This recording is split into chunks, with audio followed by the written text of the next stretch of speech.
പോലീസുകാരെ കയ്യേറ്റം അല്ല, സീനുണ്ടാക്കാനല്ല പോലീസിനെ കയ്യേറ്റം ചെയ്യുന്നത്. മെസ്സിയുടെ വരവുമായിട്ട് ബന്ധപ്പെട്ട് ഈ ഹൈവേയുടെ ഗുരുതരമായ അത് പറയുന്നത് ഈ മറയത്ത് നിർത്തി ഉണ്ടാക്കിയ എഗ്രിമെന്റ് ആണ് മറയത്ത് നിർത്തിയുള്ള എഗ്രിമെന്റ് ആണ് ഇതിന് പിന്നിലുണ്ടെന്നുള്ളതാണ് ഹൈവേ വീടിന്റെ ആരോപണം. അല്ല, മിനിസ്റ്റർക്ക് ഈ കരാറിനെ കുറിച്ച് അറിയില്ല. ഇത്തരത്തിലൊരു കരാറുണ്ടായിരുന്നു. കരാർ പ്രകാരമാണോ അങ്ങനെ പോയത്? വ്യാപകമായിട്ട് മരം മുറിച്ചു എന്നടക്കമുള്ള ആരോപണങ്ങൾ അവിടെ ഒന്ന് ചോദിച്ചോ, ചോദിക്കണം.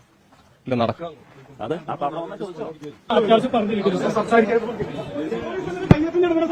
പോലീസുകാരെ കയ്യേറ്റം അല്ല, സീനുണ്ടാക്കാനല്ല പോലീസിനെ കയ്യേറ്റം ചെയ്യുന്നത്.